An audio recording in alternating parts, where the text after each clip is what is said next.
Rawr. It's all about the fatties in today's hobby docket.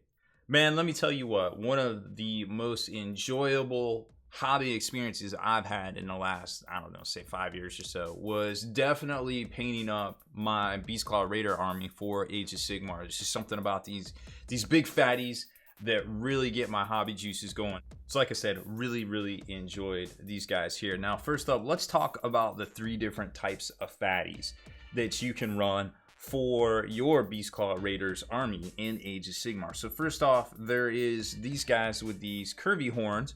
These are called Thunder Tusks.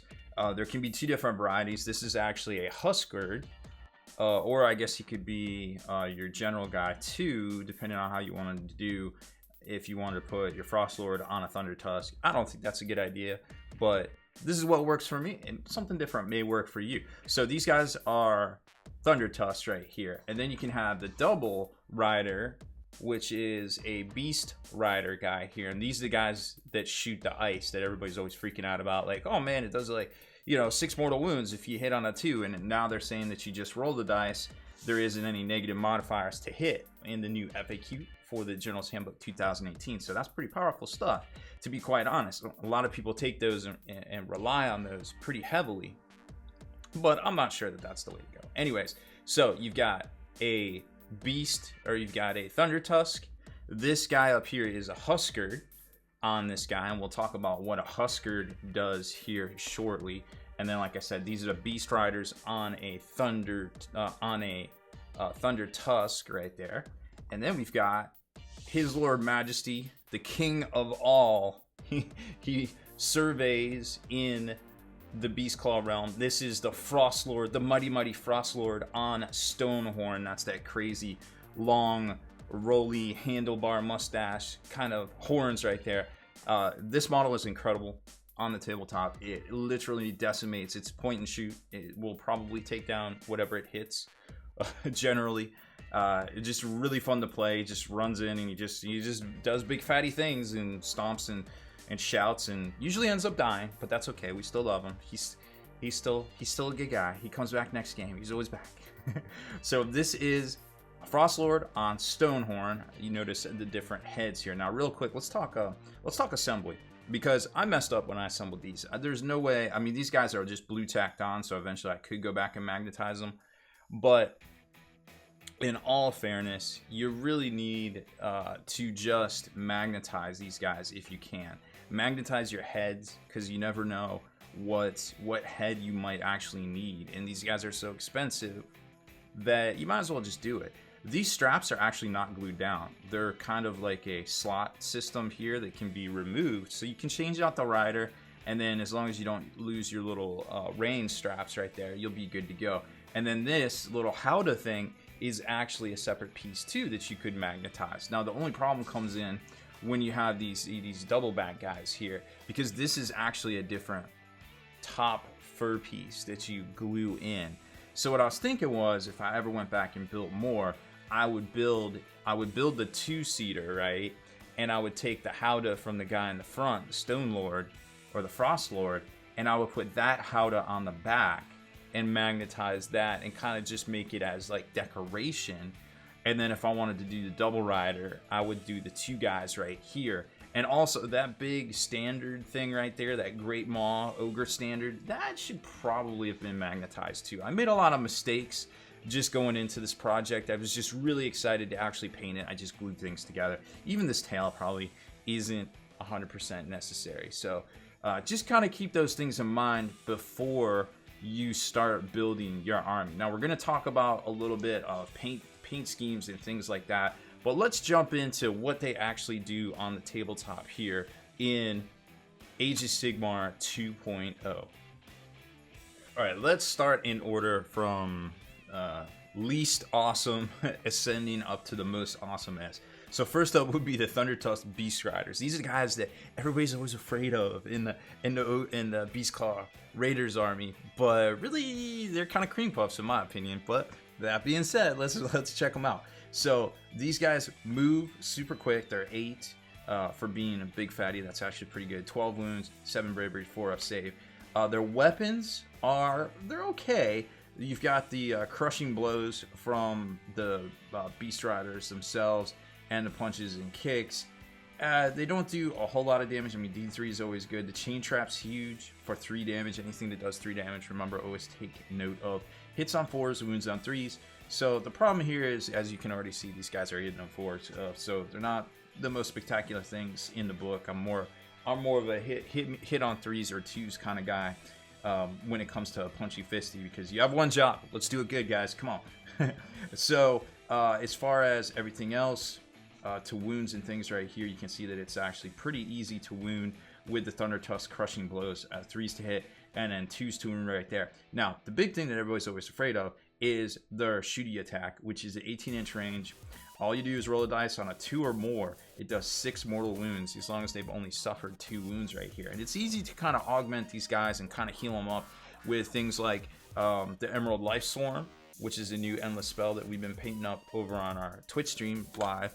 And also, if you've got some butchers, these guys were in the process of painting up their flesh, but these guys are allied in, can actually heal up your mans too, everybody within a radius. So kind of keep that in mind to keep your guys all buffed. But that's the big thing that everybody is all super scary about with them. You could take the Blood Vulture, and it's a 50-50 chance of just doing 1 mortal wound. So in theory, you might do 6.5 mortal wounds on average per turn with the Thunder Tusk. But again, they're squishy.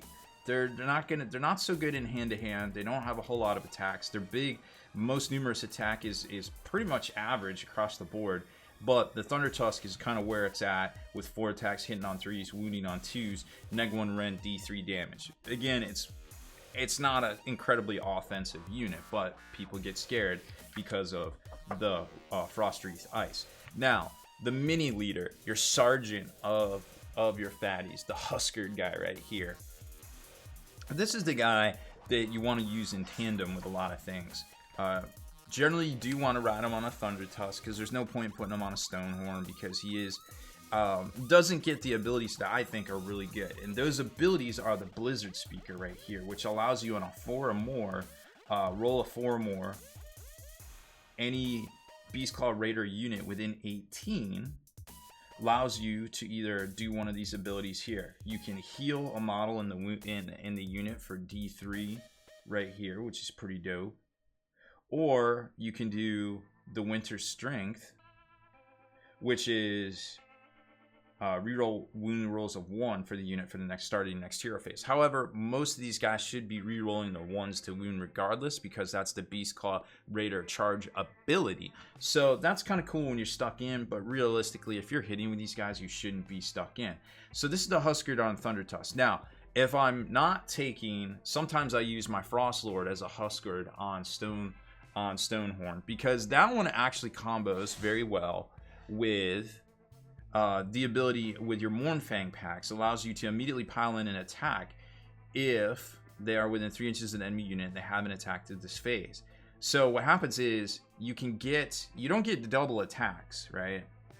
But what it does is allow you to get the attacks of the Mournfangs as a single activation. So you activate the Huskered, you throw his attacks, and then you can activate a Mournfang pack within 10 to immediately pile in and do their attacks. So it catches the enemy, you know, if they're like, oh, I'm going to activate this dude and do this. Well, now you kind of catch them off guard because you just activated 2 units for 1.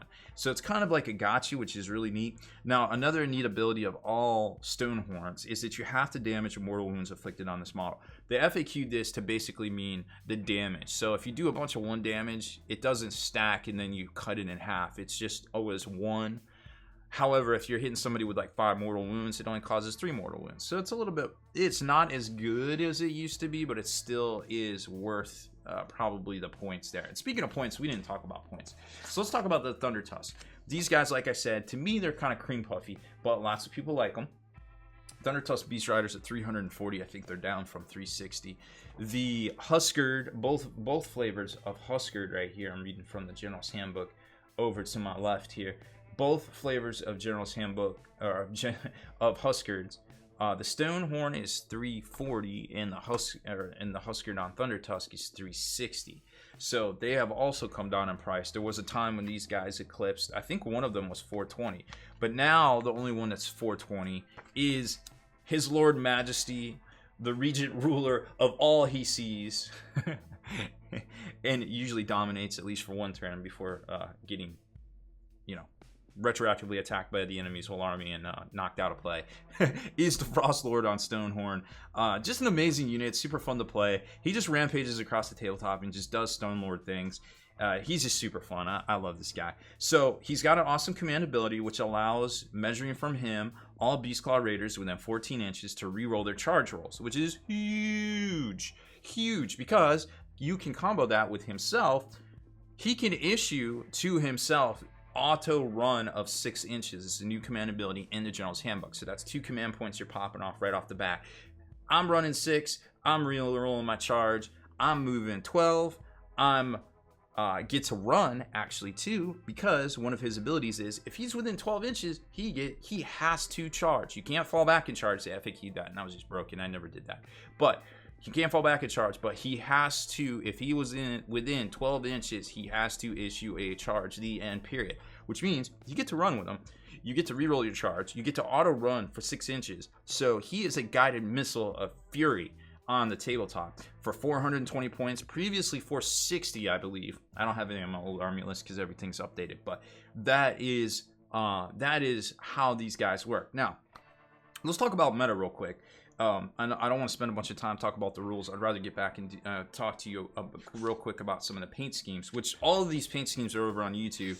If these tickle your fancy, you can definitely find out how to paint them up yourself. I ran at the ATCs. I ran the Bragoff's Beast Hammer. It's really cool. You can't fill out a whole 2,000 point list with this, and that's where I got into trouble because I took the Hag, the Trogoth Hag, and she was actually, her points had changed, and I messed up on that. However, that was my army. It was this battalion and her, right? So for the most part, I had an extra Morn Fan pack in there, but that's neither here nor there. Regardless, so this is great. This is a great unit because it comes with a Frost Lord. You get to take the Piggy units from the Oruks. This battalion right here is actually pretty expensive. I think it's 260, or maybe it's 230 now. Yep, it's 230. It was 260. So this bad boy right here allows you to get +1 to hits for everything that's within range to each other, which is really, really fun. And once per game, you get to make an additional pile in with models from this battalion into the enemy. So it's definitely worth considering. Another one that's definitely worth considering is the Jorbad. And the reason I like this is because it allows you to run and charge in the same turn. So basically everybody is a Stonehorn.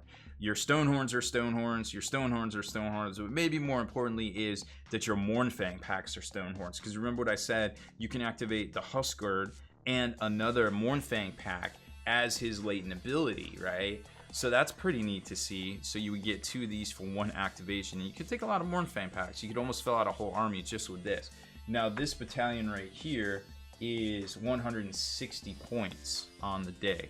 So it's a little bit expensive, but again, allows you to run and charge. And remember too, you can pick a guy to just have this 6-inch run. That's a command ability, and you can stack command abilities. One dude, as long as you got command points, you can issue out as many command abilities, unless there's a restriction on that command ability per the first FAQ for the General's Handbook. You can do that. You can also reroll a failed battle shock test for anybody within 12 inches of the Huskard as well. So that one's really neat. Now let's talk about abilities. This is some stuff you're gonna need to know. Right off the bat, the trait, the Beastclaw Stampede, once you charge in, and all of these guys have an impact hit too. So roll a dice, once you charge in, a lot of times they just auto do mortal wounds to somebody within 1. I don't know what the Beast Raiders do, I forget that. The Mournfangs have to do it on a 4-up, and anybody within each model within an enemy within 1 inch roll on a 4-up does 1 mortal wound. So it's definitely worth considering. Running in, you get to reroll 1s to wound. So if you charge, you get to reroll 1s to wound, which is pretty hard. Pretty awesome. Everwinter's Blessing. Now, this is what you're going to roll in the hero phase. Sometimes it allows you to reroll 1s to save, which is a huge help in this game. However, the one you're probably going to want on the first turn is 3 to 4, where it allows you to immediately move 3 inches in the hero phase. So now you start stacking up all these movements. You're issuing a lot of first turn charges in a lot of cases with this army. Combo in a caster to throw out cogs. If you get it off on a 7, it's 50-50. Now you're moving an extra 2 inches in your charge, 2 inches in your movement. So it starts, your movement starts stacking up. When I play people, I'm like, hey, I could theoretically reach, depending on what I roll in my hero phase, I can reach you up to 29 inches away. That's a lot of ground to cover. Most people, you know, they're like, oh crap, okay, and they start setting up different. But some people just stay on the line and they're like, okay, cool, come at me. And I'm like, all right, we got it. We got terms. There is something to re-roll this that you can take as well. It's a command ability that it's a command trait called Everwinter's Master that I usually equip my guy with.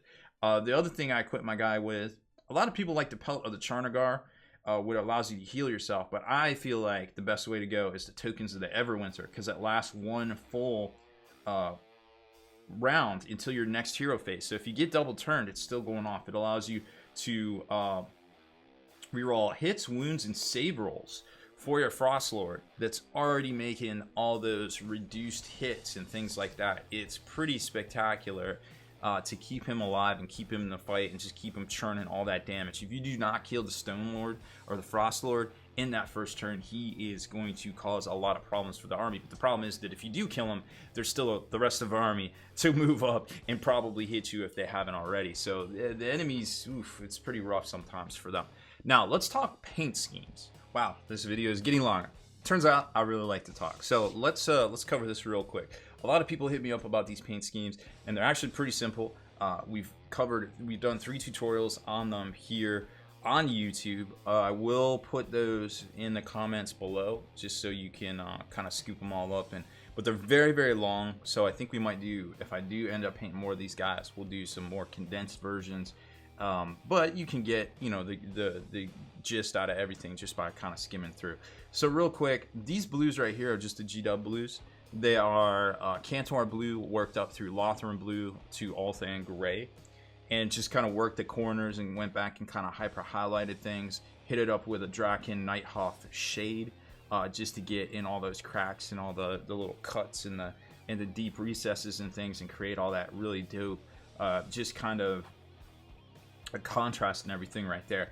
Bone, we've done bone on the channel before. It's very easy. You can do it a number of ways. I personally like the P3 Menoth White, Agrax Earthshade, and then sometimes we just hit a little, I think it's Baneblade Brown at the end. I want to say that's what that is. I have to consult my notes, keep extensive notes, because I just forget things. The fur itself was really fun. It was like US gray, and then we worked in, let me see, I do actually have my notes right here. So it was US gray on the top. I think we did black on the very, very tippy top right there. Oh yeah, oh okay, that's what it was. So it was electric blue from Vallejo mixed with a little black, and that's what created this color here. But this is actually more and more I think about it, a Thunder Tusk fur kind of color. So it's basically Thunder Tusk fur. That was before GW came out with it. And a little bit of black here at the top, worked in the US gray, and then just white, just spurts of white, you know, down at the bottom here, and then we just kind of capped it with black on the hooves right there. It looks like I missed a, oh no, that's actually the inside. Okay, cool. I don't feel stupid. So overall, it was very easy to do, and the war paint was just Thunderhawk blue, believe it or not, on up into Baharath blue, which was an edge paint. It was a little hard to get at the time, but I managed to find some of that. And then just your standard grays here, you know, the Celestor gray worked up from Mechanicus Standard into Althan and things like that. In here is probably like some Screamer pink and some what's that one? I forget the new Flash, the new Ogre. Oh no, it's a Bugman's Glow. So it's Screamer Pink and Bugman's Glow, and I think some Dirty Violet right there, just to give it that right little pop. And the same with the eyes, exactly the same there. I think the Bugman's Glow was right over top of it. So I think we went from Screamer Pink to Bugman's Glow. And the inside was more pink horror-y and stuff worked kind of out right there. So that's kind of the gist of how these guys got painted. Again, we have extensive tutorials here on the channel on how we did all that. I actually did a little bit of the Blood for the Blood God on here too, just kind of dappled it on and just kind of worked all the different angles right there. So it was a pretty fun little project. I really enjoyed it. There's a Blood Vulture, so of course he's got to have a little blood on his little beak right there, of course, right? Because why wouldn't he?